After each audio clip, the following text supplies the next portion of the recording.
들이 이제 언어를 읽을 때 불교를 공부한다, 불교를 알고 싶다, 이 말에는 불교 부처님의 가르침을 잘 듣고 잘 이해하고 그것을 마음으로 새기고 통찰하고 삶에 자연스럽게 체득하는 것.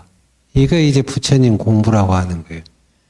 근데 오랫동안 불교대 같은 것에 강의를 해보면은 불교 공부하고 싶다는데 공부를 3년, 5년, 10년 뭐 이렇게 뭐 하는데 자, 우리들이 공부한다, 공부를 했다면은 내 삶이 달라져야 되잖아요.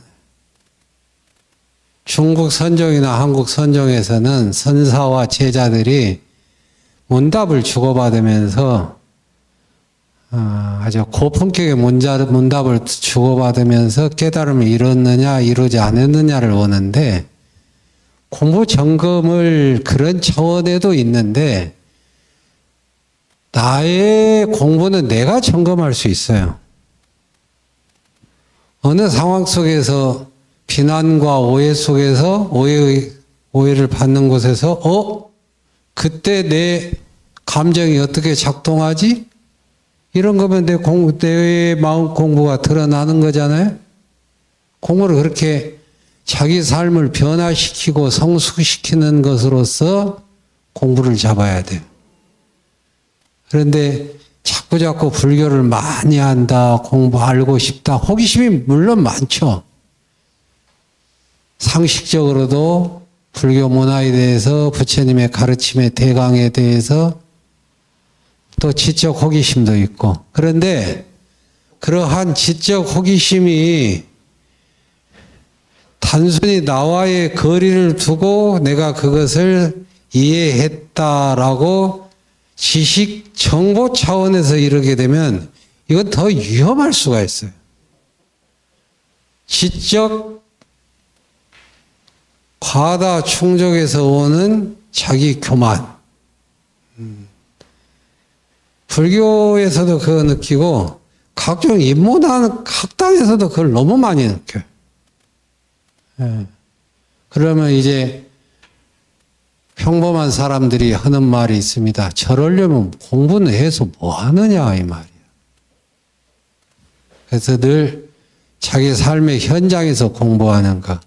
그래서 최대의 공부는 안이비설 신이가 색성양 미촉법을 대하면서 사는 그때그때에 내가 어떻게 판단하고 인식하고 어떻게 처신하고 내 마음 상태가 어떻게 되는가에서 공부 점검이 일어나고 그 순간순간 마음을 돌려야 돼. 내가 뭘 잘못했다 하면은 순간 스스로 내가 잘못했네 하고 정직하게 자기를 응시하고 인정하고 상대방에게 사과하면 그 자리에서 업장이 녹아요. 업장이란 말 많이 들으셨죠? 업장은 어려운 게 아니에요. 복된 삶, 평안한 삶, 열반의 삶을 성취할 때 살아가는 과정에 장애 요인이에요. 삶의 장애 요인이 업장이라니까요. 무슨 전생에 뭔가 그냥 큰 덩어리의 죄를 져가지고 현생에 뭐 2차원 아니에요. 부처님의 가르침은 과거, 현재, 미래는 과거에 어떤 고정된 것이 그대로 있다가 현재로 하고 현재에 고정된 것이 그대로 미래로 가는 거 아니에요. 순간순간에 내 삶의 변화와 운동이에요. 삶은 늘 내 마음작용이거든요. 그 마음작용이라고 하는 것은 늘 순간순간 통찰하고 바꾸고 내 마음을 다지는 것이다. 불교 공부를 할 때도 부처님 교리 공부할 때도 액면 그대로 문장만 이해하지 마시고 그 문장을 사유음미할 줄 알아야 돼. 자, 여러분 살아가면서 이웃과의 갈등이 생기고 불화가 생기고 투쟁이 생기고 미움이 생기고 불편할 때 여러분 어떻게 하세요? 어떻게 처신하세요? 내가 꾹 참아버려요? 아니면 그냥 고통과 불안과 갈등, 투쟁이 귀찮으니까 피해버려요? 내가 왜 이 질문을 하느냐. 부처님 가르침 중에 사성제, 고집멸도가 있어요. 그러면 교리적으로는 고는, 괴로움은, 불안은, 삶의 불안정은 이러이러한 것이 있다. 이렇게 말해요. 그것의 원인은 이러이러하다. 이건 부처님의 가르침인데 사성제. 그 문장을 읽어가면서 또 생각해야 돼요. 과연 나에게 닥친 괴로움과 불안과 갈등, 투쟁, 대립은 그냥 무조건 억누르고 참아야 되는가? 아니면은 고통과 불안, 투쟁, 대립이 싫다고 해서 내가 그 고통으로부터 도망가 버리는가? 그래야 될 것인가? 이런 생각이, 그런 질문이 작동이 되어야만이 사성제의 가르침이 보다 삶에서 굳건해진다, 이 말이에요. 부처님 가르침을 중심으로 잡아서 나와 내 삶에서 자꾸자꾸 사유음미하고 확장하고 나름대로 해석을 해야 돼요. 부처님의 가르침도 2700년도의 가르침이에요. 그 가르침이 인생과 우주에서 늘 유효하고 위대하기 때문에 지금까지 옳지만은 그 당시에 삶의 사회적 환경과 문화 속에서의 하나의 통찰인 거예요. 그럼 그 중심을 가지고 오늘날 또 다시 내 삶에서 해석을 해봐야 돼. 괴로움은, 불안은 우리의 어떤 것이 있는가 오는 시대에. 이게 어떤 스님이 부처님의 가르침은 크게 말하면 4개, 생로병사. 또 4개를 더하면은 애별리고 원정애고 구부득고 오음성고 8개 이렇게요. 그러면 그 4가지 고통과 8가지 고통은 여전히 지금에도 맞아요. 그렇지만은 또 우리들이 살아갈 때 사회 환경 조건이 다르기 때문에 경전에서 제시하는 다양한 괴로움과 불안이 있다는 거예요. 어떤 스님이 현대인들의 생로병사가 중요한 게 아니고 비교, 분별고가 있대요. 다른 사람하고 자꾸 비교해가지고 내가 못났네, 내가 우월하네. 거기에서 우월감은 잠시, 또 나보다 더 뛰어난 사람이 또 나를 또 인기를 독차지하나, 이렇게 해서 비교, 분별의 고통, 비교, 분별고. 어때요, 여러분? 그럴듯하죠? 바로 이렇게 부처님의 고성제, 괴로움에 대한 성스러운 통찰에 대해서 현대 사회에서 내가 살아갈 때도 해야 돼. 우리 많이 있는 병들이 뭐예요, 현대? 우울증 있죠, 우울증. 또 삶에서 도덕 윤리적으로는 남한테 피해 안 주지만은 우울증이 있고 힘든 게 뭐예요? 권태가 있죠, 권태. 의미 없음. 뭐 이런 것들이 현대 사회에서 이 심리적으로, 사회 병리적으로 다양한 불안과 고통이 야기한단 말이에요. 이것까지를 이게 부처님의 고성제 속에서 함께 생각할 줄 알아야 돼요. 그렇지 않으면은, 아, 부처님이 옛날에 말씀하셨지? 위대한 말씀이야? 맞는 말씀이야? 옳은 말씀이야? 해서 끝나고 나의 삶으로 오질 않는 거예요. 자, 오늘은 이제 18쪽 보따이 진리관을 봅시다. 해석하셨어요? 안 하셨어요? 허허허 웃으면 안 한 사람이야. 자, 부태의 진리관. 진리란 무엇인가? 인류 역사상 무수한 종교가 혹은 사상가들이 출현하여 제각기 진리를 역설했다. 그들은 한결같이 말한다. 오직 이것만이 진리고 다른 것은 거짓이다. 그들 중에서 어느 하나가 옳다면 필시 다른 나머지는 저절로 거짓일 것이다. 그렇다면 과연 어떤 가르침을 참된 진리로 받아들여야 할까? 도대체 진리와 진리 아닌 것 사이에는 어떤 차이가 있는 것일까? 우리는 무수한 제각기의 진리들을 보면서 오히려 당혹해한다. 이러한 상황에서 어떻게 방향을 가늠해야 할까? 과연 무엇에 의지하여 거칠고 험난한 인생길을 헤쳐나갈까? 자, 해모 씨부터 하세요. 돌아가면서.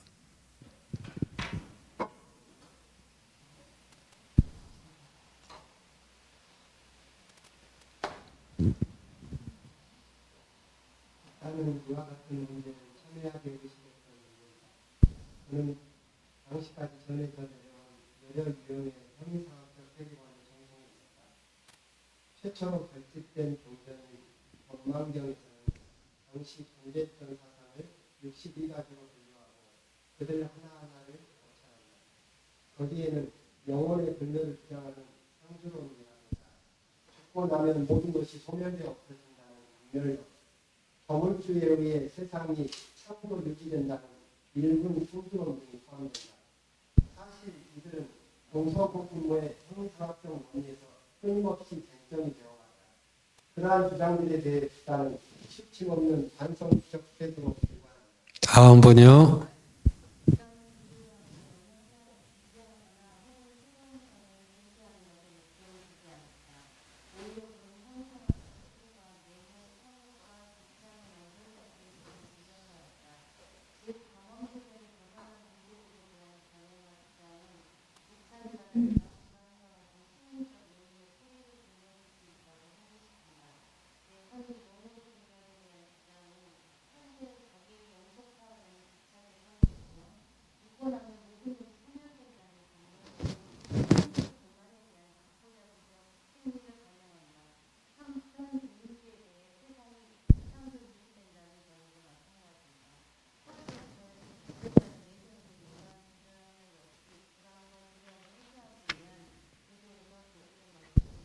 다음 분요.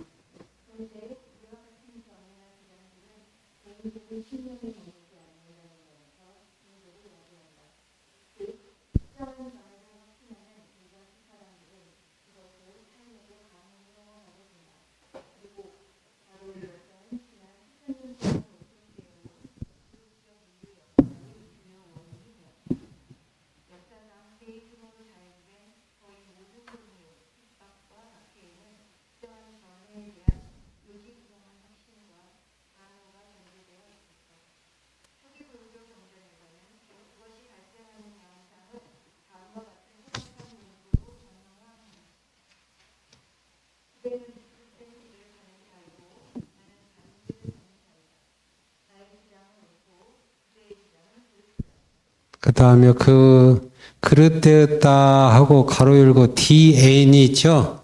자, 따라서 D가 니까야 해보세요. 전에는, 그러니까 빨리어로 하면 니까야라고 하고, 한역하면 아함이라고 했죠? D가 니까야는 사부 니까에서 가장 긴 거예요. 그래서 한역을 하면 장아함이라고 그래. 장아함. D가 니까야. 자, 그 다음 분 해보세요. 예? 아니, 저쪽 분. 그 다음 옆에. 아니, 질문은 끝나고 하셔요. 예.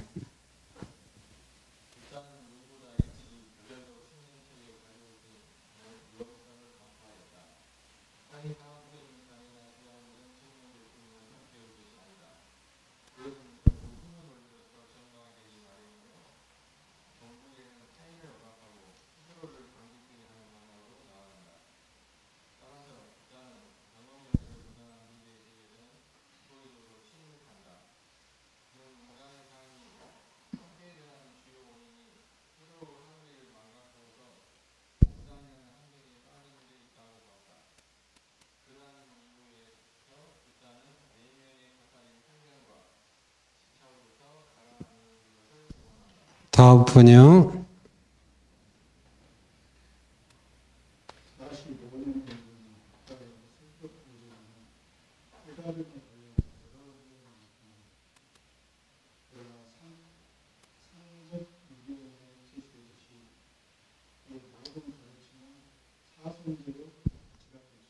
그 다음에 MN이죠. 맞지마 니까예요. 맞지마 니까야. 몰라도 돼요. 중간 정도예요. 그래서 이건 길이에 따라서 아까 DN, D가 니까에는 장, 길장, 장아함. 그 다음에 MN은 맞지마 니까야, 가운데정, 중아함. 계속 읽으세요.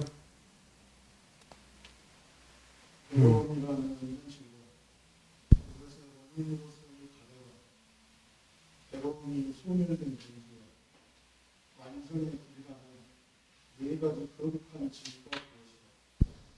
일단 아리아 사자, 즉 거룩한 진리라는 표현은 사성제에 대해서는 제한적으로 사용됩니다.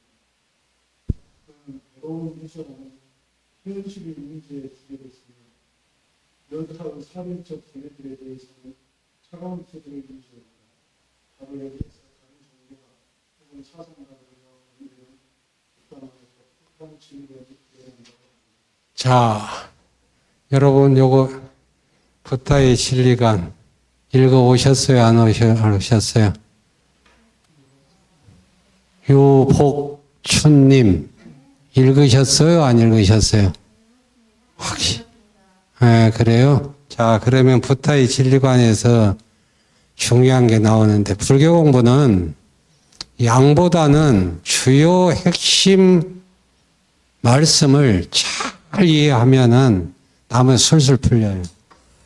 자, 여러분 이제 돌아오면서 부타의 진리관 속에서 나는 어디에 밑줄을 그었는가, 어느 부분이 와닿는가를 한번 설명해 볼까요? 자, 생각나는 대로 해 보십시오.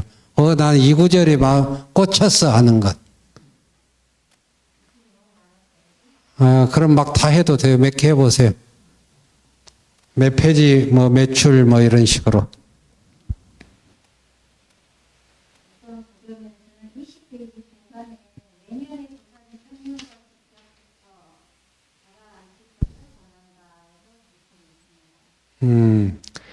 부타는 내면의 도살인 편견과 집착부터 가라앉을 것을 권한다.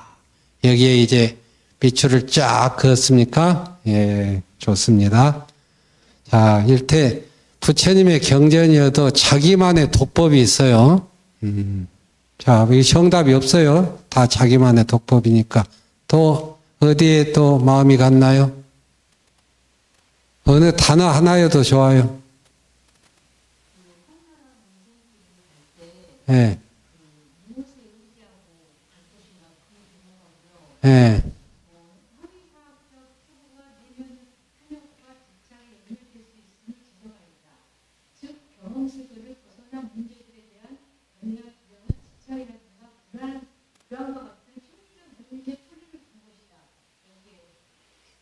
자, 여기서 중요한 거예요. 이 장에서 사변적인 거, 형이상학적인 것, 사변적이다, 형이상학적이다. 이 단어가 하나 있죠. 거기에 대한 대척점에 붙다가 경험이라고 그랬죠. 자, 여기에 주의를 하셔야 돼요. 이제 막 풀어나갈게요. 자, 또 나는 이 단어가 좋았다. 이 문장 좋았다. 또 다 자기 고백해 보세요. 어려워 마세요, 그냥.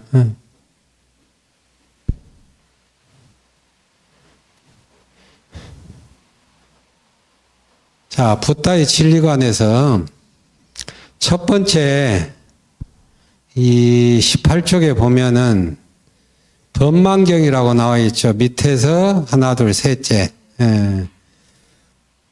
서가모니 부타 당시에 부처님도 우리에게는 우리에게는 고백적 언어를 하다 보면 부처님이 최고예요. 그렇죠? 그런데 그 당시에 여러 종교, 여러 사상, 여러 수행자들 또 그걸 추정하는 사람들 속에서 서가모니 부처님은 n분의 1이에요. 그죠? 우리에게는 우리가 고백하는 언어는 최고죠. 그럼 그 당시에 어떠한 주장들이 있었는가? 쉽게 말해서 이 세계는 어떠하게 구성되고 어떤 원리가 흐르고 어떻게 해야만이 삶의 고통을 불안을 해소하나. 인도 사상에 깔려있는 그 당시의 기조는 뭐냐면은 불교나 다른 사상가들과 공통적인 게 있어요. 지향점은 같을 수가 있어요. 왜? 다른 사상가들도 불안과 고통에서 해방된다는 의미로 목샤, 해탈은 뭐 고준한 게 아니고 속박에서 벗어난다는 거죠. 속박에서 벗어난다. 해탈. 벗을 탈, 해탈. 이런 걸 다른 곳에서도 지향했어요. 해탈을 지향했던 건, 속박에서 벗어난 자유를 지향했던 건 뭐예요? 현재 개개인의 삶들이 뭔가 불안하고 부자유스럽다. 이거잖아요. 그럼 또 그 원인은 뭘까? 또 중요한 키워드는 당시에 카르마, 행위.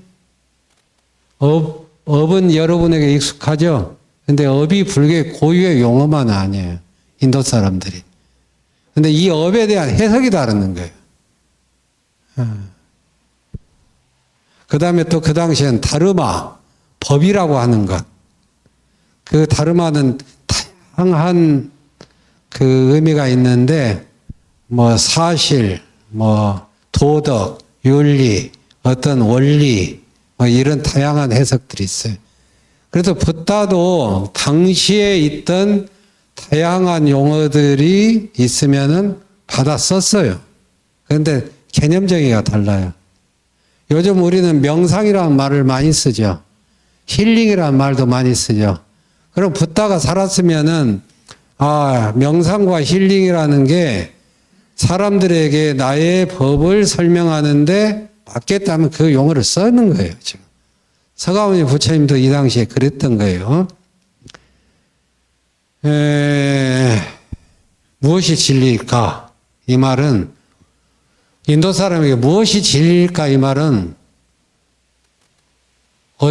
세상의 원리가 무엇이고, 내 삶을 관통하고 지배하는 그 이치는 무엇이고 어떻게 해야만이 속박에서 벗어난 해탈을 얻을 것인가하고 똑같은 말이에요, 지금. 예. 나름대로 다른 종교 수행자 사상가들도 이렇게 고민을 했던 거예요. 그래서 형이상학, 형이하학 들어보셨죠? 뭐 형이하학은 뭐예요? 우리 물질 속에서, 환경 속에서 부딪히는 모든 것들, 바로 그렇잖아요. 그 단어를 내가 그리 좋아하지는 않는데, 형이상학은 뭐예요? 일단 뭔가 그냥 우리 가시적인 영역에서 가시적인 눈으로 보고 접촉하고 경험하는 가시적인 영역에서 벗어난 어떠한 세계가 있을 것이다. 이게 생각이잖아요. 생각, 관념.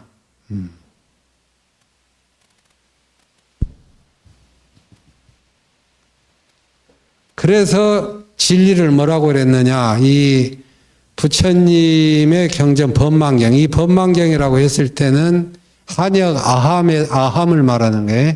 한역 아함에서 각각의 여러 가지 경이 있는데 그 중에 하나가 법망경인데, 이 당시에 붓다 당시에 밑에서 두 번째 줄, 자 62견 해보세요. 그러니까 크게 62가지의 다양한 사상가들, 종교가들이 이게 진리라 하고 주장했다는 거예요. 요즘은 다양한 학설, 그렇죠? 다양한 학설. 엄청 많잖아요. 요즘은 더 많죠? 신천지 들어봤나요? 신천지가 요즘 대학가를 파고들어서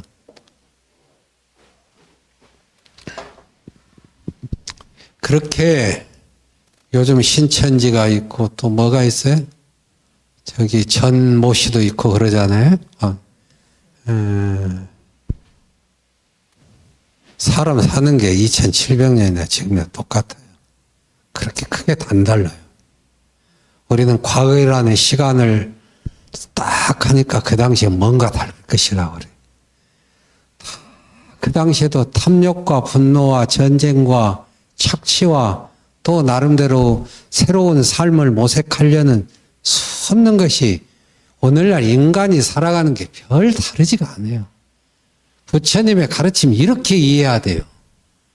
2700년 전에 부처님이 계셔서 위대한 시대고 완벽한 시대였다.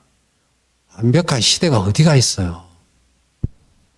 완벽한 시대는 실현된 적이 없어요, 이 지구상에.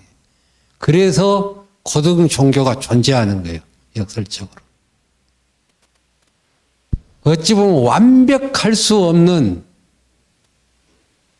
이상적일 수 없는 세계를 끊임없이 추구하고 진리를 구현하는 고등 종교가 그래서 존재하는 거예요.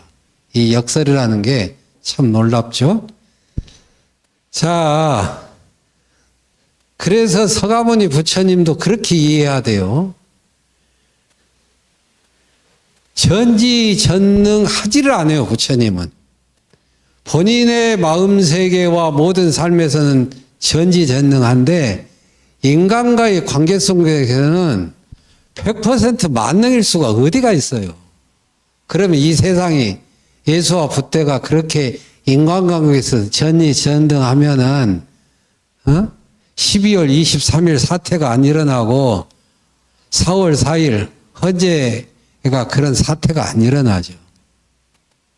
그래서 서가모니 부처님도 중생 제도에 있어서는 엄청난 고민을 하는 거예요. 그냥 막 되는 게 아니에요. 서가모니 부처님이 거리로 마을로 탁발을 가셨단 말이에요. 마을 사는 사람들의 삶의 모습을 봐. 오늘날로 말하면은 사회가 불안하고 이러니까 젊은 청년들이 이상한 종교와 뭐에 그냥 영혼까지 털어가면서 막 뭐 어디에 막 과잉 투자하고 망하고 영 끓이라고 그러죠. 영혼까지 끌어다고. 이러한 것을 당시의 청년들이 방하는 걸 부탄 무수하게 구체적으로 봤어요. 여기 중에. 구체적이고 사실적으로 봤다는 거예요. 구체적이고 사실적이고 생생하게. 우리 서가모니 부처님은 매우 현실 속에서 리얼리티하게 산 거예요. 그저 우리가 이미 관조하듯이 거의 선정에 들어서 마음을 관조하고 편한 속에서 뭔가 그냥 만사형통 되는 게 아니에요. 부처님도 고민하고 애쓰면서 살았어요. 우리 동네에 지금 이 도시에 어떠한 잘못된 견해가 사상이 유행하고 있구나. 저기에 빠졌던 사람들 보면 매우 위험한데 이런 생각을 하고 여기에 맞게끔 어떻게 여기를 진단하고 처방할까? 진단하고 처방할까? 몸이 병들면 우리는 진단과 처방이 있죠. 사성제 고전은 고집멸던 나중에 보겠지만 붓다가 마음이 병든 중생의 마음병을 진단하고 처방을 내린 거예요. 고성제와 집성제는 붓다의 마음병에 대한 중생의 마음병에 대한 진단이고 멸도는 처방전이에요. 특히 팔정도는 처방전이에요. 이것은 서가모니 부처님도 애쓰고 살았다는 거예요. 붓다의 수행자들은 그 당대 삶의 시공간에서 사람들과 함께 사람들을 보면서 구체적이고 사실적이고 생생하게 살았다. 이걸 뭐라고 하냐? 여기서 아까 경험이라고 그랬죠? 경험주의. 바로 이거예요. 여기서 말하는 경험이라고 하는 것은 단순하게 어디 가서 한번 체험이 아니에요. 오감 만족 이거 아니라는 거예요. 예?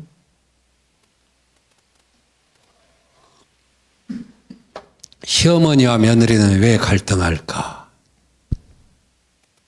부타는 위대한 상담가인데, 뛰어난 상담가인데, 그 당시에 시어머니와 며느리, 시아버지와 며느리, 이런 갈등이 있어서 거기에 대한 처방을 내려요, 본문을. 그건 뭐예요? 어느 한두 사람이 아니라 그 당대에도 시어머니, 며느리, 시아버지, 며느리, 막 이런 갈등들이 눈에 그냥 보편적으로 보이는 거예요. 그러니까 거기에 대한 처방을 내린 거예요. 우리는 부처님 법을 이해할 때 2700년 전 우리의 서가모니 부처님이 어떻게 구체적이고 사실적이고 생생하게 수행하고 대중들에게 법문을 내렸는가. 이거에서부터 생각을 확 바꾸지 않으면은 부처님의 가르침이 그저 옳은 소리야. 이게 확 서가모니 부처님에 대한 이미지를 확 바꾸세요. 확 바꾸세요. 부처님은 생생하게 본 거예요. 자, 당시의 사람들이 법망경에 보면 62가지 견해가 있다고 그랬죠. 자, 이거 이제 시경 62견, 볼견자라고 그래요. 62견. 세계에 나 인간과 인간 존재와 인생과 이 우주 세계를 어떻게 받는가, 어떻게 구성하고 있는가를 62견인데 거기서 세표적인 게 자, 제일 마지막에 뭐예요? 영혼의 불멸을 다 읽어보세요. 시작. 그 다음에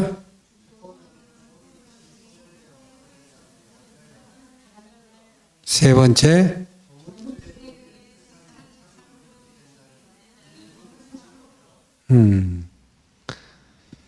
자, 이 세 가지로 요약될 수 있는데 62견이 근데 이게 별로 낯설지 않는 사상 같지 않나요? 자, 여러분 예를 들어서 조물주에 의해 세상이 창조 유지된다. 이 말은 조물주에 의해서 인간 개개인의 행복과 불행 등 모든 것이 유지된다. 결정된다 이 말이죠. 그러면은 조물주에 의해서 세상이 창조 유지된다는 거 오늘날에 여러분 어떤 게 용어 정리합시다. 기독교라고 하는데 개신교하고 카톨릭을 합치면은 그리스도교예요. 우리가 개신교를 기독교라고 하는데 그건 잘못된 거예요. 기독교는 그리스도, 구원자, 그리스도를 중국말로 음차면 기리사독이 돼요. 기리사도. 비슷하죠? 그리스도, 기리사도. 거기서 딱 닿고 기독교예요. 카톨릭은 보편적이다 이 말이에요. 그래서 오늘날 성당, 카톨릭하고 개신교 교회 이걸 합쳐서 뭐라고 한다고요? 그리스도교. 예, 그리스도교라고. 자, 일명 이제 그리스도교에서도 오늘날 또 창조로는 얼마나 만에 꼭 그리스도교의 구약에만 있나요? 인도에서도 있었어요. 그 당시에. 브라흐마나가 범천이라고 그래요. 그냥 범천이 세계를 창조했다 이거예요. 중독의 신화나 유럽의 저쪽에 뭐죠? 소크라테스 있었던 데가 어디죠? 그리스, 로마 이쪽에 딱 보면은 천지가 어떻게 만들어졌다. 해와 달이 특히 그리스 신화에서 흔히 많이 보죠? 그리스 신화에 나 그 신들 계보가 아주 복잡해서 못 외우겠다 보니까 여튼 거기에서도 하늘을 만들고 바다 뭐 포세이돈이 있고 지하는 뭐라고 그래 하디스 뭔가 막 이러고 그냥 그거 보면은 어때요 여러분? 구약하고 비슷하지 않나요? 그렇죠? 자, 그러면 이제 인도에서도 붓다 2700년 전 이전에 기원전 2000년 전, 3000년 전에도 이와 비슷한 게 있어요. 브라만 범천이 있어서 무엇을 낳고 무엇을 낳고 무엇을 낳다. 중동에도 있고. 우리나라는 뭐예요? 홍익인간 할 때. 응? 그렇죠. 자, 천지를 창조했다, 인간을 창조했다. 이 부분에 공통점을 한번 보세요. 이건 뭘까요? 왜 곳곳에서 이렇게 비슷하게 천지와 인간이 창조되고 천지와 인간이 해와 달, 별, 물, 바람, 바다, 땅 이런 것들이 창조되고 인간이 어떻게 만들어지고 그래서 하늘을 인간 세계를 다스렸다? 왜 이런 생각이 나올까요? 왜 이런 생각이 나올까요? 왜 세계 곳곳에서 고대에서 왜 이런 천지 창조가 나오고 인간을 만들었고 이렇게 나오죠? 여기서 형이상학적 사고라고 하죠. 인간이 그렇게 생각한 거예요. 인간들이. 인간은 질문할 수밖에 없잖아요. 나는 누가 만들었지? 그래서 이게 형이상학적 사변적이라고 그러는 거예요. 누가 나를 만들었지? 이 하늘과 땅은 누가 만들었지? 계속 소급해서 생각할 수밖에 없겠죠. 발음씨? 발음씨는 누가 낳았어요? 부모님이죠? 부모님은 누가 낳았어요? 부모님은 누가 낳았어? 발음씨 부모님은 누가 낳았어? 부모님은? 할머니, 할아버지였죠. 생물학적으로는 맞는데 불교적으로는 틀려요. 부모는 자식이 만들었어요. 아직도 이해가 안 가요? 신혼 부부는 부모라고 안 해요. 그죠? 신혼 부부는 부모라고 안 하죠. 자녀가 태어난 순간 부모가 되죠. 자녀는 뭐예요? 자녀라는 이름은 부모를 말미암아서 일어나죠. 이게 이제 부타의 연기법을 이제 변주한 거예요. 자, 이렇게 일단은 천지가 이렇게 창조되고 어떤 절대자가 단일한, 이게 중요해요. 딱 하나, 단일한. 그 단일자는, 유일자는 오직 하나 있는 단일자, 유일자는 처음부터 있었고, 그 유일자에서 모든 것이 비롯됐다라고 하는 사고를 인간이 가지게 되어 있어요. 그런 계통에. 이게 형이상학적 추구고 생각을 만들어낸 거예요. 흔히 말하는 만들어진 신. 인간이 불안하고 고독하고 알 수 없고 이러니까 뭔가 사고에서 만드는 거죠. 그래서 나와 우리가 보편적으로 생각하는 그런 것에 주목을 하란 말이죠, 지금. 그렇게. 자꾸 옛날 문헌에만 의존하지 말고. 상주론이 있었다, 단멸론이 있었다, 이렇게 하나님 창조주에 의해서 했다, 이런 것이 있었다라고 사전적으로 이렇게 생각하지 마시라는 거예요. 왜 이랬을까? 왜 인간은 인간 세계에 이러한 주장이, 이러한 견해가 있을까라고 생각해야 돼. 그래야 이제 보다 명확해지는 거예요. 그 다음에 또 하나, 영혼의 불멸을 중하는 상주론. 자, 육신은 죽으나 영혼은 죽지 않고 영생하리라. 많이 들어봤죠? 그죠? 어때요? 옛날 고대사, 기원전 고대사이나 지금이나 인간이 이렇게 가질 수 있는 사고방식이죠? 육신은 죽으나 영혼은 영생하리라. 휴거하리라. 천국에서 구원받으리라. 하늘나라가 가까이 왔다 회개하라. 근데 성경이 그렇게 우리가 생각하듯이 수둔나던 게 아니에요. 그걸 잘못 해석하고 있어요. 회개라고 하는 것은 메타노이아라는 말이거든요. 무슨 사건을 잘못을 저질러 놓고 I'm sorry 이게 아니에요. 회개, 메타노이아는 인간의 진실하고 참된 성품으로 마음으로 회복하라는 뜻이에요. 아셨어요? 지금 근데 이렇게 하면은 교회에서 영업이 안 돼. 미안하지만 인간에게 자꾸 죄책감을 불러일으켜야 돼. 우리는 허물과 죄를 짓고 살잖아요. 그래서 제 공부 친구하는 목사님들이 많은데 그래요. 착하게 살고 참된 마음을 회복하라 하면 영업이 안 돼요. 하느님 나라도 어디 시공간에 있는 그거 따라서 한 거 아니에요, 지금. 그러니까 우리 불자들도 공부하는 쪽에서는 여러분 성경 공부 제대로 안 하셨죠? 그러면은 함부로 해석하고 평가하면 안 돼요.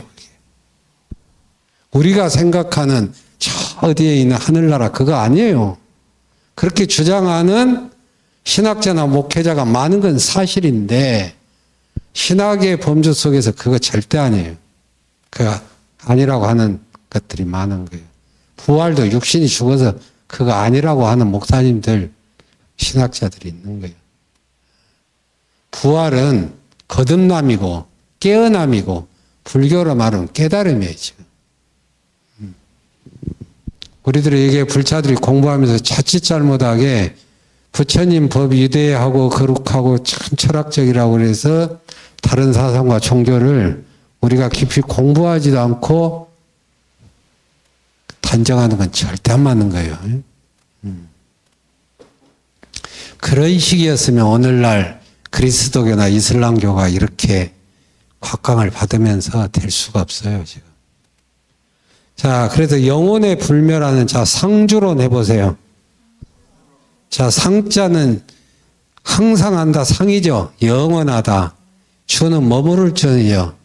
영원하단 말은 고정되고 불변, 고정, 불변, 영원.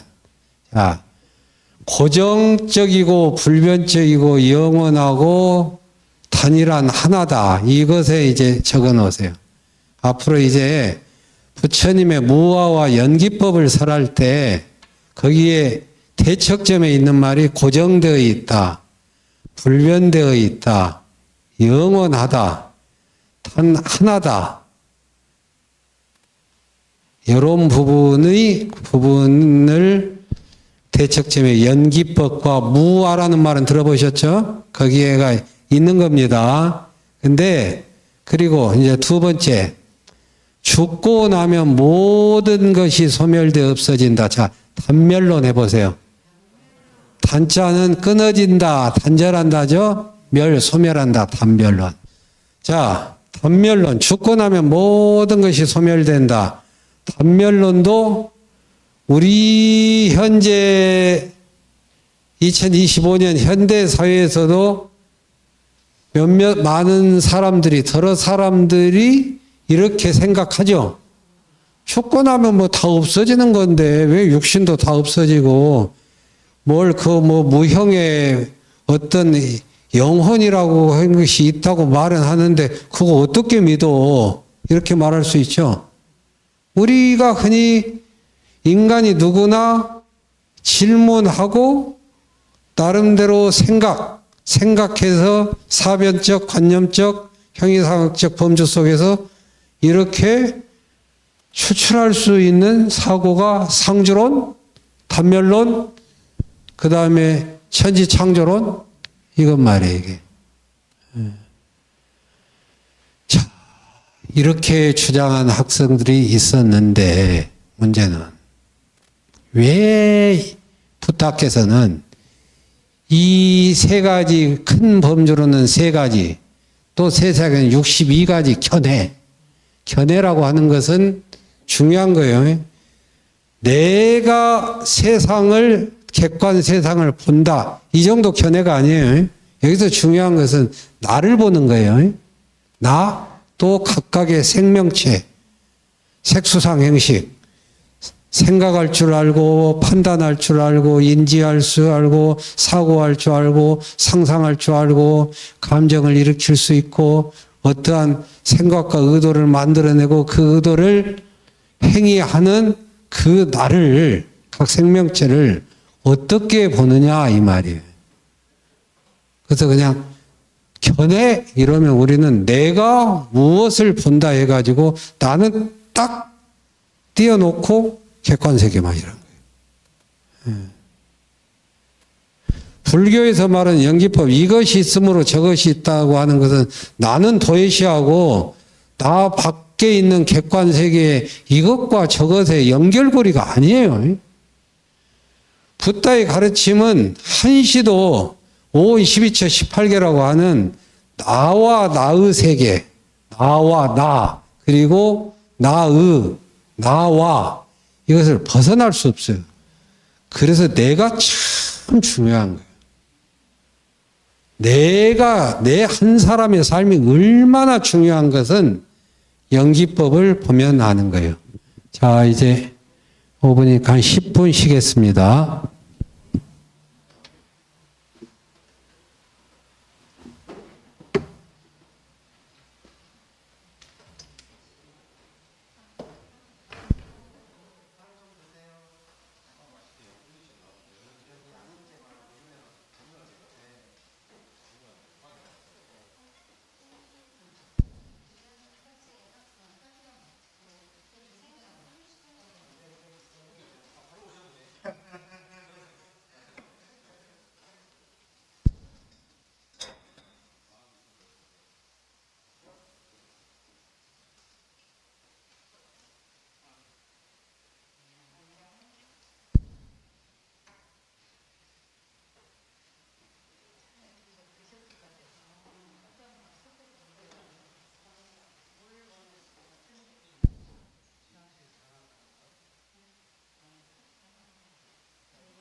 복역!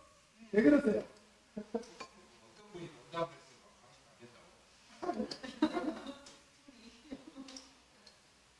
원장님 만드시죠.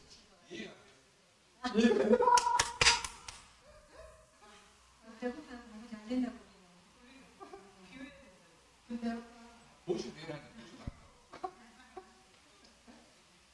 근데 말씀하시고 먹어보세요. 이미 먹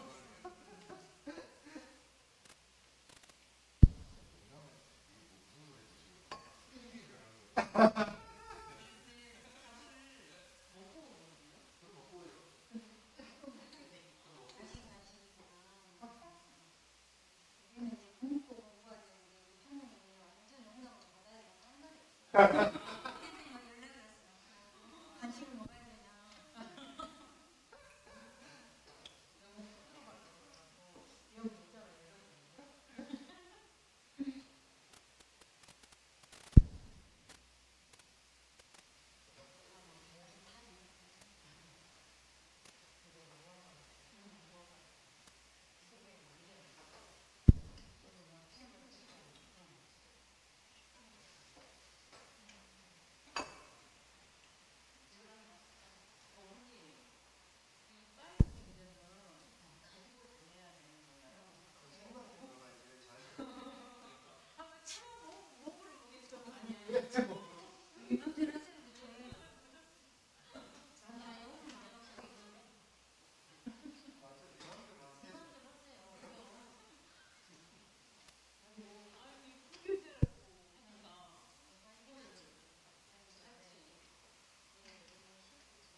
나가겠습니다.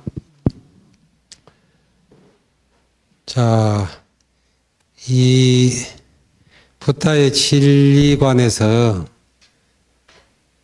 생명체, 생명체, 내가 살아가고 있는 세상을 어떻게 볼 것인가 왜 중요할까? 그러나 단순히 사람들이 그냥 생각 속에서 만들어낸 그것들이 어떤 의미가 있을까? 칼 야스퍼스라는 철학자가 그랬던가? 사실의 판단과 가치의 판단이 있다고 그래요. 어려운 게 아니고 이것이 이러이러하다. 이거 그렇게 주장한 사실이잖아요. 그렇다면 이러이러한 사실에 입각해서 우리는 어떻게 살아야 될까? 이게 가치의 판단이란 말이에요. 가치의 판단. 이 붓다의 대승경제는 신의 행정 구조 속에서 나와 세상을 어떻게 바라볼 것인가 해야 해. 잘 이해하는 것. 그러면 그 이해의 바탕에서 어떻게 살아갈 것인가. 이렇게 생각할 수 있죠. 사실의 판단과 가치의 판단은 신이 나를 창조하고 신이 내 삶을 지배하고 조정하고 신의 틀에 따라서 내 운명을 결정한다면 우리는 그것이 사실이라고 믿는데 거기에는 몇 가지 다른 가치 지향이 있을 수가 있어요. 그저 복종하고 헌금하고 믿습니다. 회개합니다. 이렇게 할 수 있고 어떠한 자기 욕망에 끌려서 부도덕한 행위를 하더라도 신이 내 운명을 지배하고 하나님이 지배하고 그러니까 헌금하고 회개하고 찬양하고 이러면 복을 받는다. 이렇게 생각할 수 있죠. 사실의 판단과 가치의 판단이 그렇게 연결될 수 있어요. 또 하나는 신이 이렇게 함으로 하나님 신의 뜻은 선하고 하나님의 뜻은 사랑이고 그러니까 선한 행위를 하고 사람을 사랑하면서 살아야 될 거다. 되겠다. 이게 가치가 그렇게 가죠.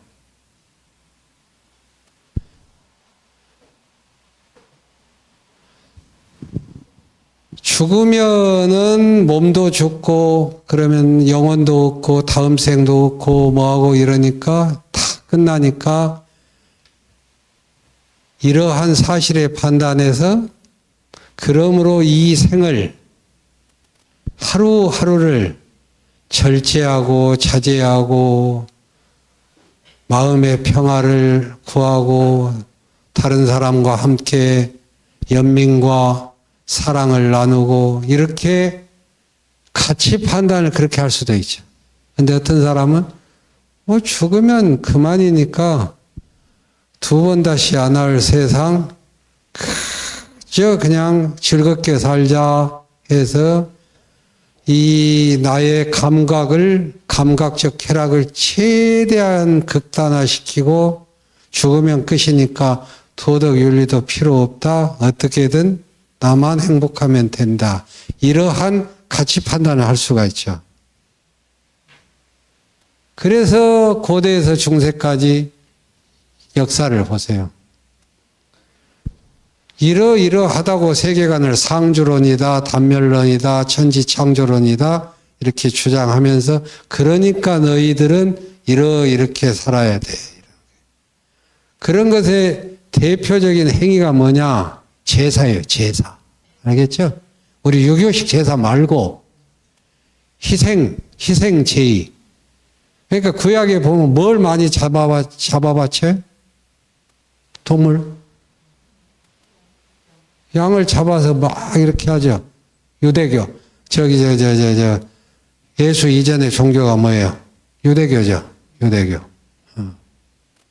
다 이슬람, 유대교, 가톨릭, 개신교 전부 아브라함을 원조로 조상으로 해갖고 파생된 거죠. 거기에 얼마나 하나님께 바친다 해가지고 양을 바치고 곡식을 바치고 심지어 이제 비유적이지만 아들까지 자식까지 그냥 번제 태워가지고 이렇게 바치라고 막 이러잖아요. 믿음을 실현한다고. 그러면 그쪽 동네만 있었느냐, 팔레스타인 쪽만? 중국에도 마찬가지예요. 중국에서는 이제 하늘에 제사 지내고 1000명에게 제사 지낼 때 뭐를 많이 바쳐요? 동물을. 동물. 소. 그래서 맹자 양효왕 편에 보면 이러잖아요. 그냥 양효왕이 그냥 소가 끌려가는 것을 봐. 제사에 희생되는데 그 고통스러운 울음을 보고 차마 못 견디겠구나 있죠. 이런 구절이 나오잖아요. 그래서 이렇게 영원 불변하다는 상주론이나 또 상주론을 갖는 사람은 이번 생은 뭐 다음 생에도 계속 나는 이어지고 미니시리즈 2편, 3편, 4편 계속 내 생은 이어지니까 이번 생은 대충 살고 다음 생에 그냥 정신 차려서 똑바로 살겠지. 이렇게 사실계 판단과 가치 판단이 그냥 자의적이야. 그럼 여기에서 나왔듯이 왜 이러느냐? 실은 거기에 보면은 인간의 무한한 탐욕을 실현시키기 위한 하나의 사고방식이고 행위예요, 지금. 인간의 무한한 이렇게 제사 지내고, 그러면 동물만 희생했어요? 뭘 희생했습니까? 인신공양. 사람도 희생했죠? 제사 지낼 때. 사람을 희생했단 말이에요. 그건 저쪽 서양 동네나 요쪽 중국이고 한국이고 다 똑같아. 심청전. 그래서 해양 유물을 건져 올리면은 인간을 수장시켜갖고 이것을 금지시켜서 이게 이제 동물, 사람 해가지고 인형 있잖아요. 돌로. 진흙 인형. 이 부분이 해양 유물에서 해저층에서 발견돼요. 바다 밑바닥에서. 기원 후 6세기부터 대략 이게 금지가 돼 있어요. 자, 이렇게 인간이 복을 받는다고 하지만은 인간은 죽음에 대해서 불안해. 죽음. 또 인간은 인간에게 있는 중요한 요소가 뭐냐? 외로움이에요, 외로움. 인간과 종교, 예술, 모든 행위를 해석할 때 저마다 깃든 외로움, 불안, 고독, 이것에 깊이 생각해야 돼요. 인간이 외롭고 불안하고 고독하고 공포스러우니까 내면 속에 뭐 외적 천지 지진이나 이것만이 괴로워서 아니에요. 무서워서 한 게 아니에요. 지금. 여러분 잘 개인으로 솔직하게 통찰해 보세요. 나도 마찬가지예요. 인간 내면에 깃든 외로움, 불안, 고독. 자, 그러면 거기에서는 외로움, 고독, 불안은 여러 가지가 있어. 죽어야 된다. 이 젊음이 끝까지 젊음과 이게 영원히 유지되지 못한다.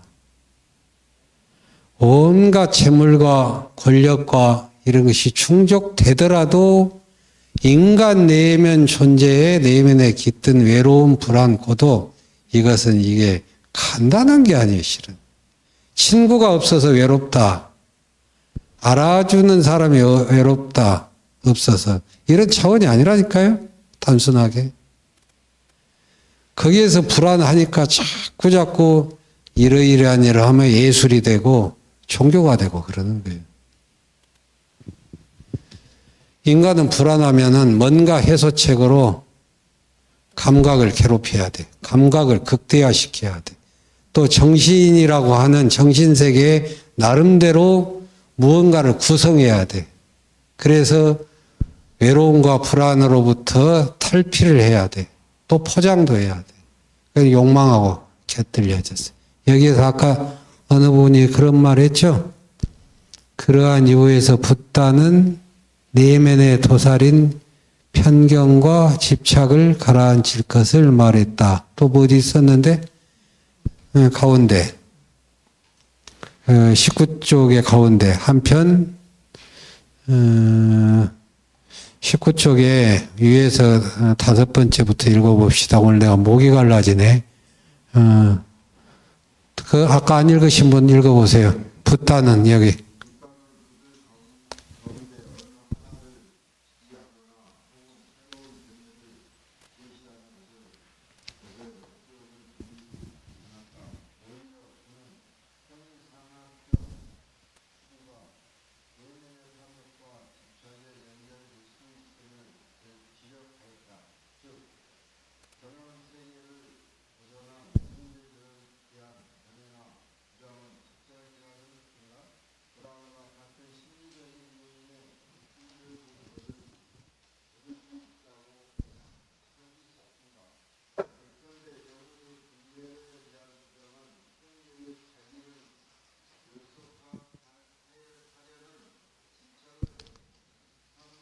그만요. 예컨대 영혼의 불멸에 대한 주장은 현재의 자기를 영속화하려는 집착의 산물이며, 이거 어려운 말 아니에요.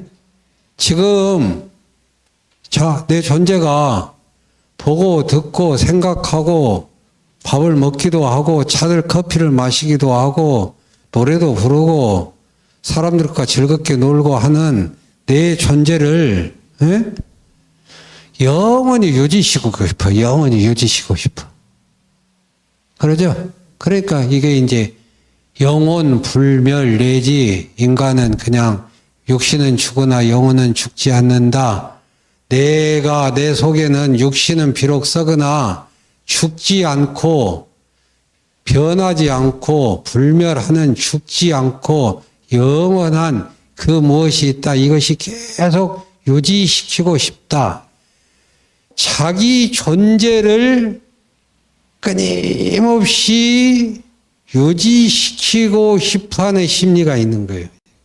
명예 권력을 떠나서. 그러니까 이게 이래서 죽음이 두려운 거예요. 이래서 자기 존재를 영원히 유지시킨다. 영속화시키려고 하는 거. 이 인간의 깃든 불안과 외로움이라는 게 산물이에요. 그 다음 뭐죠? 또 이러고 죽고 나면, 그 다음 분 죽고 나면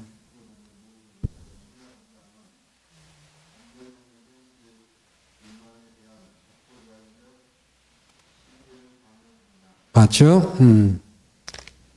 또요?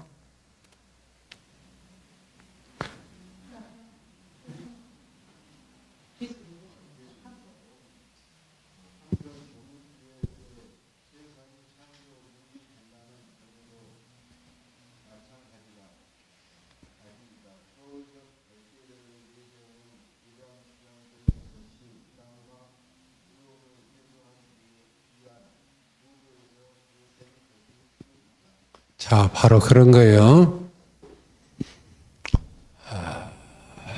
그 다음에 20쪽으로 갑시다. 중간에 아까 어느 분이 말하는 붓다는 내면에 도살인 편견과 집착부터 가라앉을 것을 권한다. 편견, 집착. 여기에 이 두 단어에 깊이 생각합시다. 편견은 뭐예요? 치우친 견해, 잘못된 견해죠. 또 그릇된 견해라는 것에서 사견이에요. 그렇게 생각하는 건 옳지 않다. 네 생각이 만들어낸 거야. 과거에부터 어떠한 이유로 그렇게 전해져 내려온 말이야. 이게 편견이고 사견인 거예요. 그리고 그러한 편견과 더불어서 욕망을 극대화시키고 불안을 해소하기 위해서 욕망을 극대화시키고 불안을 해소와 불안과 외로움을 피하고자 해서 세상에 영원하고 나는 죽어도 영생하리라 하는 거. 그래서 예전에 휴거소동이 있었죠. 휴거소동. 또 뭐예요? 세상에 종말이 온다. 종말론. 종말론, 휴거. 이것들이 전부 상주론, 단멸론, 천지창조론이 다 결합된 거예요. 거기에 파고드는 인간의 불안과 외로움이에요. 그 인간과 불안과 외로움이 있는데 사회가 취업이 안 되고 경제가 불안하고 양극화되고 배제하고 혐오하고 차별하고 탈락하고 이런 것들이 막 되면은 그걸 파고드는 게 신천지 같은 이러이러한 이상한 종교들이 확 파고나면 젊은 애들이 요즘 말로 가스라이팅 되기가 아주 쉽다는 거죠.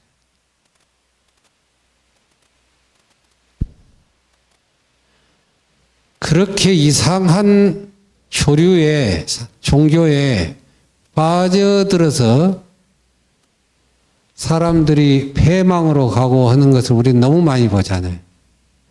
이것은 단순하게 두 가지 원인이 있는 거예요. 아까 말한 인간 내면에 깃든 외로움과 불안과 이러한 심리와 또 하나 인간이 가지고 있는 욕망.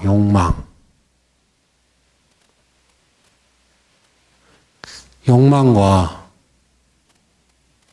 불안 욕망들이 있는과 동시에 실존하는 밥 먹고 교육받고 문화생활하고 집에서 주거해야 되고 애를 낳고 하는 이런 삶 속에서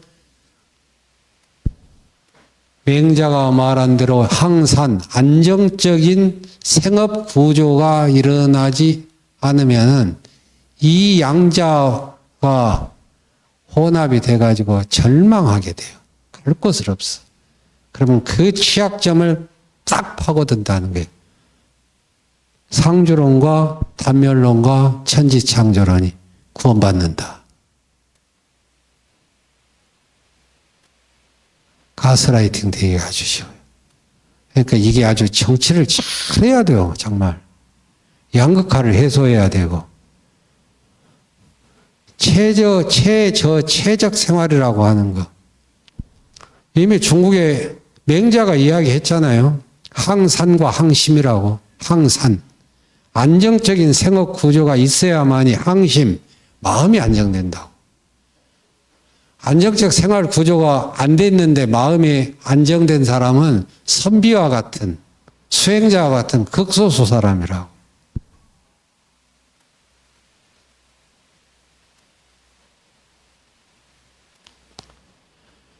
그래서 정말 정치를 잘해야 되고 투표를 잘해야 되고 이래야 된 겁니다.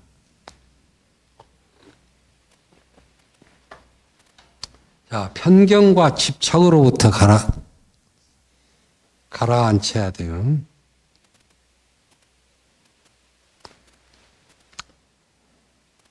자, 45년에 이르는 그 다음 중요한 거예요. 자, 사성제 해보세요. 자, 이런 것은. 그래서 여러분들이 다음에 여기 예습하면서 줄 그어보세요. 예, 어떤 특정한 단어가 있으면 동그라미도 하고, 야, 내면에서 편견과 집착 여기에 딱 줄을 긋고, 상주론, 불멸론, 천지창조론에도 줄을 딱 긋고, 그러면서 생각해야 돼요.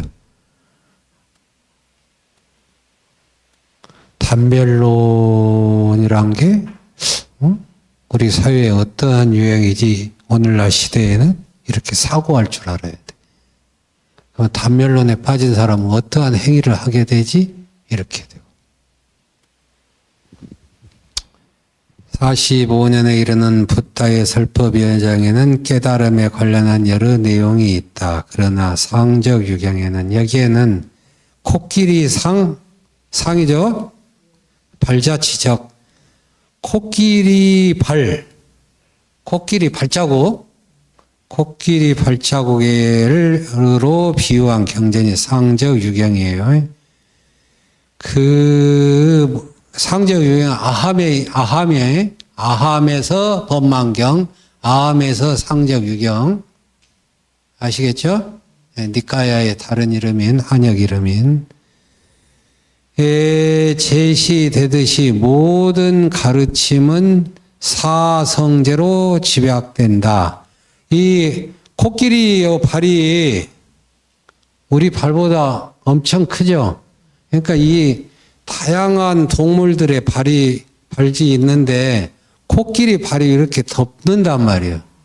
그러니까 이 세상에 붓다의 가르침이나 이 세상의 어떤 진리도 실은 크게 보면은 사성제라고 하는 코끼리 발이 모든 동물의 발을 이렇게 발짝을 이게 덮어버리듯이 고집멸도의 사성제의 가르침은 다른 다양한 가르침들을 다 덮는다. 그래서 부처님 진리의 아주 큰 대강은, 자, 골조는 고집멸도 해보세요. 이거 그냥 줄줄 들어야 돼. 예. 누가 스님이 옆구리 탁 찌르거나 딱 이러면 고집멸도 이래야 돼. 사성제는 고집멸도. 발음시 사성제는 뭐예요? 고집멸도. 고집멸도. 자, 이제 뒤에 다 사성제, 고성제, 집성제, 멸성제, 도성제 나와요. 그러니까. 공부하다가 이해 못하면 그냥 넘어가세요. 나중에 다 나와요. 자, 사성제로 집약될 수 있다. 사성제. 네 가지의 성스러운 진리에, 네 가지의 성스러운 가르침. 자, 첫째, 고성제 해보세요. 고집성제. 고멸성제. 고집멸성제든가, 그 다음에 고멸도성, 잊어버렸다. 아무튼, 이런 거예요. 자, 고집멸도. 괴로움이라는 현실과, 고죠? 괴롭다. 근데, 괴로움이 뭔가, 괴로움의 여러 가지 모양은 뭔가, 이건 또 뒤에서 나와요. 우리가 그냥, 제가 첫 시간에 이런 말 했죠. 뭐를 표현할 때 딱 한 단어로 쓰는 건 위험하다고. 괴로움, 불안, 혼란, 불안정, 뭐 이런 다양한 말이 다 여기에 포함될 수 있는 거예요. 그러면 괴로움은 뭘까? 붓다는 이게 누구한테 두드러 맞는 신체적 폭력, 전쟁, 뭐 이런 걸 맞으면 아프죠? 고문당하면 아프죠? 여러분 고문 안 당해봤어요? 안 당해봤어요? 끌려가서 고문 안 당해봤죠?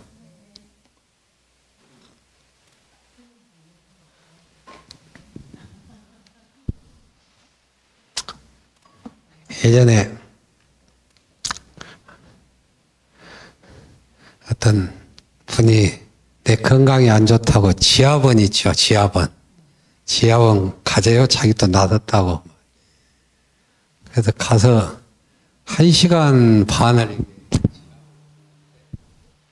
다른 사람은 봤는데 비명을 안 지는 사람이 없어요. 아이고 나중에 쫄았죠. 했는데 1시간 반 동안 비명도 안 지르고 소리도 안 지르고 그냥 있었거든요. 그랬더만은 그걸 권유한 사람 앞에서 이제 받으면서 그냥 우리 사회의 저명 인사예요. 이름만 되면 여러분 다 알고 고등학교 교과서에 막 나와요. 그냥 그런 분이 있어요. 그분은 막 그냥 아이고 나중에 고함지르고 하는데 내가 1시간 반 동안 신음소리도 안 내고 있으니까 하는 소리가 어메 할 소리는 아니지만 스님 남영동 대공부의실에 가서 고문 받아도 되건데 잠시 쉬어가는 우스갯소리였습니다. 그래야지 그럼 우리가 이제 부처님이 말씀하신 괴로움은 생각해봐 신체적 고통일까? 그렇죠?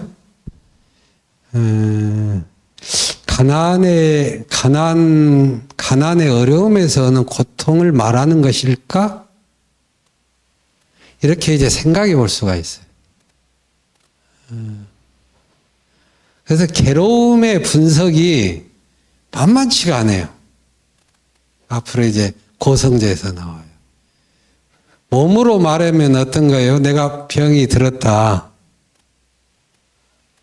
나도 이제 내일 신경과를 가야 되는데, 이게 나이 드니까 몸이 하나하나씩 아파. 그럼 의사는, 나는 지금 몸이 아프다. 그죠? 병이 들었다. 고죠? 괴롭다. 병이 들었다. 의사가 이제 MRI 찍고 CT 촬영하고 피검사하고 착 해가지고 병에 든 원인을 발견하죠. 두 번째 집성제. 그러면은 이렇게 해야 낫습니다 하고 처방전과 치료를 하죠. 그러면 이제 네 번째 도성제, 이러이러한 처방 방법. 그럼 몸이 다 낫죠. 세 번째 멸성제라고 이렇게 돼 있어요. 이게 사성제는 비유하면 몸의 병에 대한 분석과 병의 원인에 대한 분석과 병을 소멸시키려고 하는 것을 목적으로 하고 그것을 소멸시키는 병치료를 하는 처방전, 이거하고 이제 형태는 비슷한 거예요. 그러나 부타의 말은, 우리 부처님은 철저하게 마음이에요, 마음. 근데 이 마음이라는 거 하는 게 여러분 각자가 생각하는 마음 그거 아니에요. 단순하게. 앞으로 이제 공부하면서 마음의 정의, 마음의 개념, 이것도 이제 구체적으로 설명해 나갈 겁니다.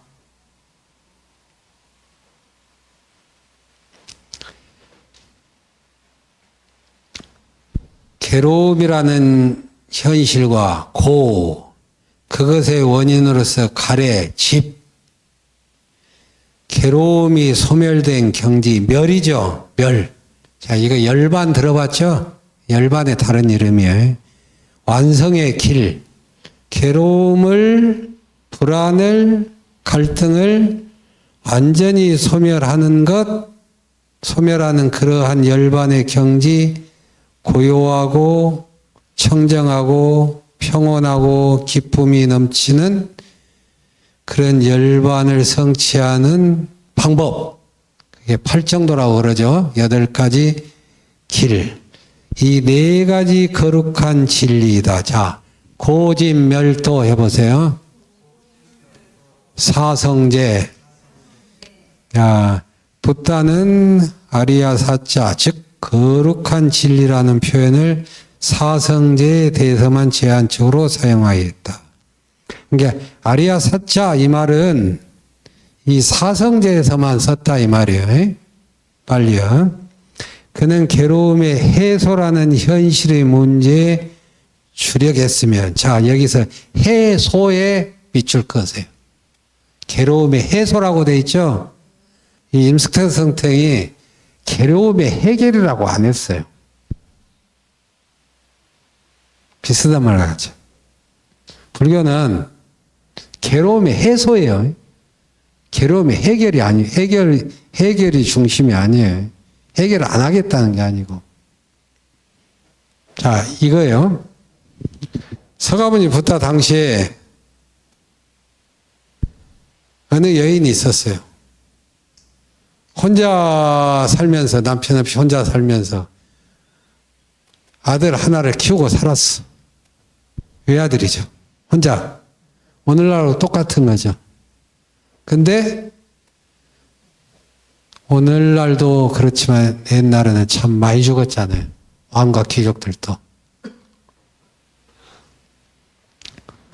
노벨 문학상 탄 이 타고르 시인도 아주 부유한 귀족계층인데 잘 먹고 잘 사는데도 타고르 형제들도 무수히 죽었어 예전에. 외아들이 죽으니까 여인이 이제 정신줄을 놓는 거죠. 어쩔 줄 몰라요. 실감할 수 없고 인정할 수 없어. 오늘날에도 그렇잖아요. 그런데 그 당시에 부처님께서 위대하시다 거룩하시다 하니까 부처님이라면은 죽은 내 아들을 살려줄 수 있을 것이라는 생각을 해요. 그럴 수 있죠. 그러니까 이제 부처님한테 찾아가죠. 너무도 사랑한 내 아들을 살려주십시오. 붓다가 듣겠죠? 그래 살려줄게. 그런데 조건이 있어. 마을을 돌아다니면서 마을집 다 방문해서 부모에서부터 조상에서부터 친지, 친척, 부모, 조상에서 죽은 사람이 없는 집에서 쌀을 하나씩 가져와라. 7집이라던가 그건 잘 모르겠네. 자, 그렇게 말하면은 우리 보통 사람 어떻게 돼요? 우리는 그거 불가능하던 거 알죠? 근데 비탄에 빠진 그 어머니는 어떻게 했어요? 기사고탐이는. 기사고탐이라는 여인은 기사고탐인가? 이제 헷갈린다. 아무튼 그 어머니는 희망을 가지고 마을을 돌아다니. 며칠 지났겠죠. 부처님한테 돌아오죠. 어때? 가져왔습니까? 죽지 않는, 단 한 사람도 죽지 않는 죽음을 경험하지 못한 집에서 쌀을 가져왔습니까? 하니까 가져오지 못했습니다. 왜 그런가? 모든 사람은 언젠가는 죽습니다. 이러죠. 그러면서 그 여인이 마음의 비탄과 집착을, 슬픔은 남아있겠었겠죠. 슬픔은 남아있는 거예요. 애잔함, 아련한 그리움, 슬픔은 남아있는 거죠. 드디어 이제 비탄과 절망에서 벗어나요. 이게 뭐예요? 해소예요, 해소. 죽은 아들을 어찌어찌 신통력으로 살려낸다고 하는 건 해결책이죠. 그런데 사람은 태어나면은 생로병사의 과정을 거친다. 태어난 자는 죽게 되어 있다. 모든 것은 고정불변의 영속성이 없다라는 재행무상의 원리를 그 여인은 확 깨달은 거죠. 그냥 단순하게 이해한 게 아니고 온몸으로 깨달은 거죠. 그래서 고통, 불안, 비탄, 절망이 근원적으로 해결됐어요. 이거 해소라고 해요. 부처님의 가르침 이와 같이 삼법이든지 사성제든지 모든 것을 공부하고 체험하고 수행하면서 근본적으로 해소하는 거예요. 내 마음에서 일어나는 불안과 집착과 고통과 편견 이런 것을 완전히 소멸시키고 이것이 자라나지 않게 하는 그것이 열반이란 말이에요. 이래서 이제 마음 공부하는 거고 부처님의 가르침을 아주 집요하게 사유하고 질문하고 현실 지금의 나와 나에게 비추어 보고 하는 그런 아주 지나는 사유 과정이 있어야 돼요. 그냥 머리로 들어서는 안 되는 거예요. 자, 붓다는 그는 괴로움을 해소하는 현실의 문제에 주력했으며 여타의 사변적 견해들에 대해서는 차가운 태도를 유지하였다. 바로 여기서 다른 종교가 혹은 사상가들과 구분되는 붓다만의 독특한 진리관이 드러난다고 할 수 있다. 여기에서 오늘 이 장에서 불교는 사변적이고 이렇게 상상해서 이런 게 있지 않을까, 이러이러하니까 이런 것들이 있을 거야. 이게 이제 철학자들이 흔히 하는 거잖아요. 붓다는 철학자이면서도 현실 경험주의자예요. 경험주의자라고 하는 건 여기서 경험이라고 하는 것은 서양의 관념론에 대비되는 경험론하고 많이 달라요. 경험론은 뭐냐면 늘 생생한 삶의 체험이에요. 자, 우리가 서가모니 붓다와 우리가 같은 게 뭘까요? 같은 게 있어요. 뭐예요? 눈, 귀, 코, 혀, 몸, 생각하는 기능. 자, 아니비설 신이 해보세요. 자, 무엇을 본다, 듣는다, 본다, 든다, 듣는다, 맛본다, 냄새 맡는다, 접촉한다, 그리고 그러한 경험의 산물을, 체험의 산물을 생각한다. 이것은 서가모니 붓다와 지금 나와 여러분과 다릅니까? 틀립니까? 같아죠? 그것만큼은 같아요. 이 구조는. 이거 생각해야 돼요. 나도 생각하는 존재고 붓다도 생각하는 존재예요. 나도 다양한 것들을 보고 삶을 보고 붓다도 보여. 본다고 하는 것. 비난과 칭찬을 듣는다고 하는 것. 이건 나와 붓다가 똑같은 거예요. 아니 비설 시인이 색성향 미촉법 이 구조는 조금도 차이가 없다니까요. 그럼 이제 다른 점이 뭔가는 알겠죠.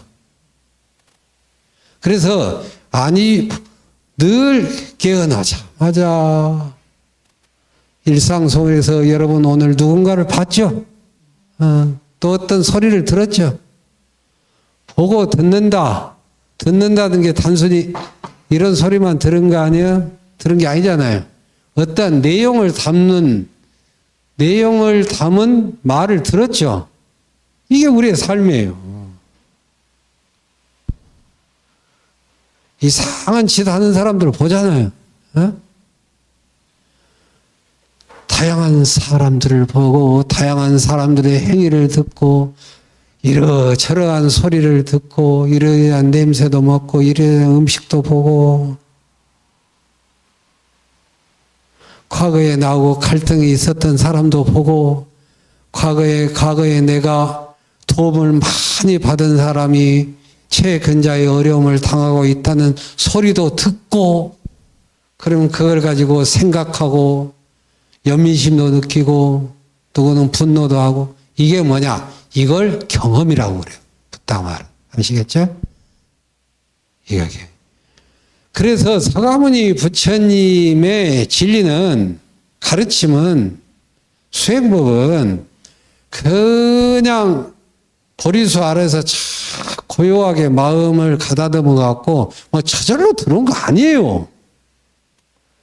우리는 서가모니 부처님이 29세에 출가하셔가지고 6년 동안 수행하시고 깨달음을 얻었고 설법했고 이것만 생각해요.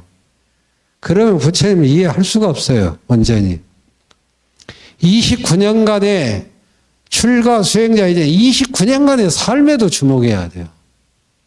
29년간 왕자로 있으면서 세속에 살았을 때 그 삶은 그냥 세속적이고 그 이후에는 수행하고 깨달음을 얻고 최고의 가르침을 설법했고 그래서 29세에서 80세까지만 부처님의 위대한 삶이고 붓다의 가르침은 29세 때에서 6년 동안 수행해서 깨달아서 나왔다 이렇게만 생각하면 안 된다니까요. 붓다도 인간이었는데 안이비설 신의를 가지고 있었는데 늘 날마다 29년 동안 365일 29년 동안 늘 보고 들었겠죠. 카스트 제도 속에서 차별받고 인권이 탄압받고 종족이 다르다는 이유만으로 힘들어하고 못 먹고 가난하고 전쟁 일으키고 여성 차별하고 굶어 죽어가고 이거 봤죠? 그런데 또 거기에 대해서 올바른 진단과 처방 내리지 않고 하여간 오늘날 수 없는 이상한 종교 이상한 아무튼 무속하니까 또 누구 생각나네 갑자기. 그거 말하지 마세요. 그러니까 그때나 지금이 그때도 똑같은 거예요. 별반 다르지 않아요. 그것을 봤을 때 일단 붓다는 29년 동안 가슴이 아팠겠죠. 그리고 질문했겠죠. 왜 저러지? 왜 저런 원인이 나타나지? 왜 불평등이 있지? 왜 차별이 있지? 사람들이 이상한 사상과 종교에 왜 빠지지? 사람들은 왜 서로 돕지 않고 사랑하지 않고 집착하고 그러지? 누군가는 사람은 저마다 늙어가고 병들고 가는 존재인데 왜 사람들은 안 죽을 것처럼 안 늙을 것처럼 저렇게 발악을 하고 감정과 감각을 무한대로 소비하지? 왜 욕망을 독점화하려 하지? 29년 동안 생각했겠죠. 그래서 실은 상상해보면 사성제는 깨달음을 통해서 어느 날 깨달아진 게 아니에요. 거의 이렇게 명상하다가 그냥 뭐가 터져서 깨달은 게 아니에요. 붓다가 출가하기 전에 29년 동안 고뇌의 산물이에요. 자, 고집멸도에서 고를 받겠죠. 그러면은 왜 인간은 저렇게 싸우고 불안하고 개인적으로는 욕망과 분노와 탐진치 삼도로 살아갈까? 왜 그럴까? 질문했겠죠. 고통의 원인은 뭘까? 질문했겠죠. 또 뭐를 생각해요? 저 괴로운 삶, 싸우는 삶, 불안한 삶, 생로병사부터 이것을 벗어나서 안온하고 자유롭고 평온한 그런 삶은 없을까? 질문했겠죠. 그러려면 어떻게 해야 될까? 고민했겠죠. 그러면 어떻게 돼요? 29세까지 이미 기본적으로 고집멸도 사성제의 기본 구도가 잡힌 거예요. 난 그렇게 생각해요. 니까에를 내가 뭐 전공을 안 해서 모르는데 나와 있을 수가 있어요. 그 한역 불소행차에서 내가 그런 그 맥락을 봤어요. 불소행차에서. 부처님을 붓다 차리타 부처님의 생애를 서술하면서 일단은 부처님 서가모니 평전인데 찬양하면서 충분히 가능한 거예요. 지금. 그래서 여기서 말한 것은 서가모니 붓다를 이해하고 붓다의 가르침을 깨닫고 실감하기 위해서는 내 자신이 그와 같이 생각해요. 보고 듣고 음식을 먹고 냄새 맡고 접촉하고 사유하는 일상의 삶, 이 삶을 떠나서 이거 이제 5원 12처 18개를 나중에 설명이 들어갑니다. 5원 12처 18개 이게 삶의 시공간에서 하는 여기서 말하는 경험이 바로 이거예요. 보고 듣고 이 속에서 붓다는 질문하고 고뇌하고 질문하고 생각하고 또 선정 수행에 들었고 이래서 깨달은 진리예요. 여타 철학자하고 다른 점이 철저하게 이거든. 붓다는 29년 동안 온몸으로 절망한 거예요. 온몸으로 물었던 거예요. 온몸으로 찾으려고 몸부림쳤던 거예요. 그래서 29년 태자 시절에 당시에 수없는 종교 사상가들의 전적을 읽고 가서 강의를 듣기도 하고 대화하기도 그래요, 지금. 그런 경험적 경험 속에서 붓다의 가르침이 나왔다. 이러니까 생생한 거란 말이에요. 우리는 어때요? 오늘 서가모니 부처님의 이해가 완전히 다르죠?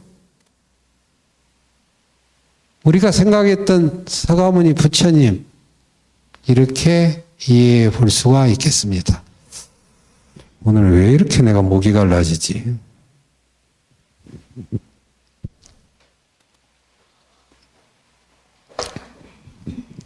한 2개월 동안 망설이던 글을 다 쓰고 나서 그냥 이게 탈진이 돼버린 것 같기도 하대. 심하게 갈라지죠. 아까 쉬는 시간에 갔다마는 목이 그렇네요. 자, 오늘은 이제 여기서 하고 다음 이제 진도를 많이 나갑니다.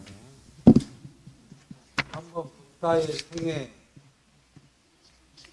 부타의 깨달음, 부타 가르침의 특징 세 개를 예습합니다.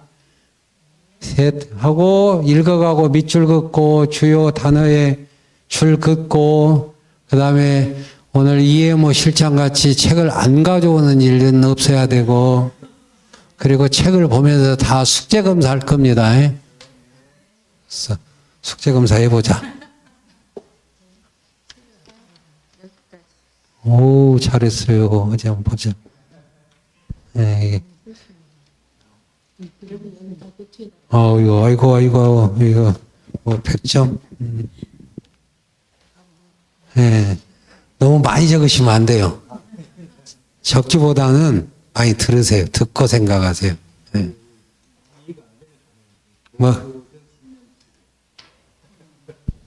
오늘은 내가 그걸 안 했구나. 다음 달에 이게. 예수가 말했으니까 무조건 있죠. 옳다. 이게 교조적 신념체제. 누가 위대한 사람이 그 높은 지혜 있는 사람이 말하니까 무조건 듣는다. 그것을 옳은 소리라고 하다. 요즘 극우의 유튜버들이 하는 말 있죠. 바로 이게 종교가 아니라 이게 교조적 신념체계예요. 누가 딱 위대하고 거룩하고 높고 뭐하는 사람이 그럴듯한 사람이 종교의 창조주 같이 그런 사람의 말을 자기가 그냥 옳다고 신념화해버리는 거. 의심하지도 않고 비판하지도 않고. 예, 그게 교조적 신념이라고 그래요. 안 가져왔어요? 예. 예. 다음에 또 열심히 검사합니다. 예.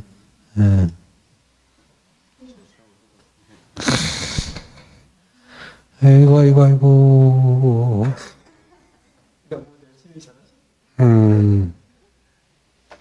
근데 또 때로는 그 노트 필기 많이 한 사람이 또 공부를 반드시 또 잘하는 것도 아니더라고. 그래서 나는 예전에 학인 선생님들 가르칠 때 필기 시험 안 봤어요. 딱 놓고 그냥 프리토킹 해가지고 계속 묻고 답하고 해갖고 그렇게 이게 학점 매겨주었어요. 자, 오늘 끝입니다.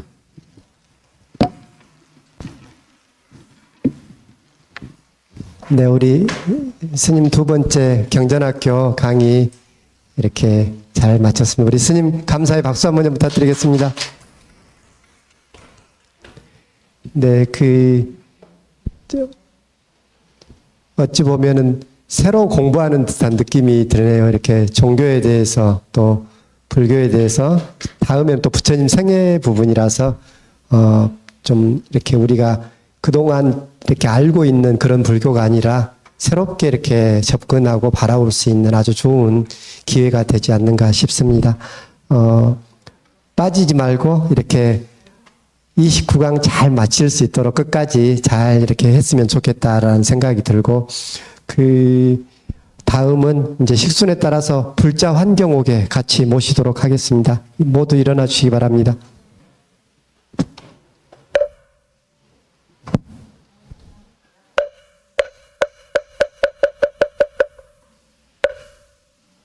불자 환경 1.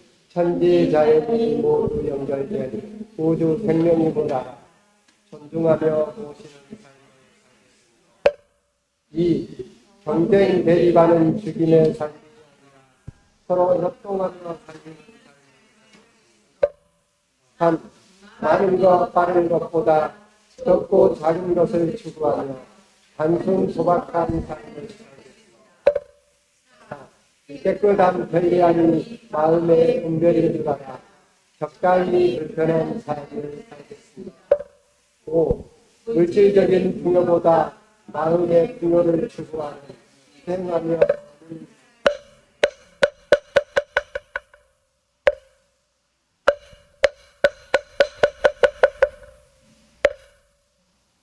열 가지 환경 실천이라서 1.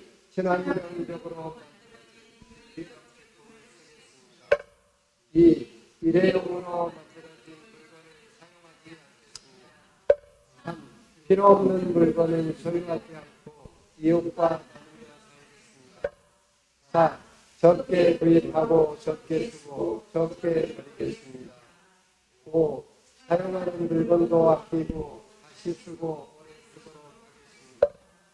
6. 육식보다는 채식 위주의 식생활을 하겠습니다. 7. 음식을 남기지 않는 빈 그릇 운동을 실천하겠습니다. 8. 살아있는 생명을 죽이지 않고 살리는 활동을 하겠습니다. 9. 지구를 지키는 교육과 실천 활동을 참여하겠습니다. 10. 기후위기에 대응하는 정책을 지도하거나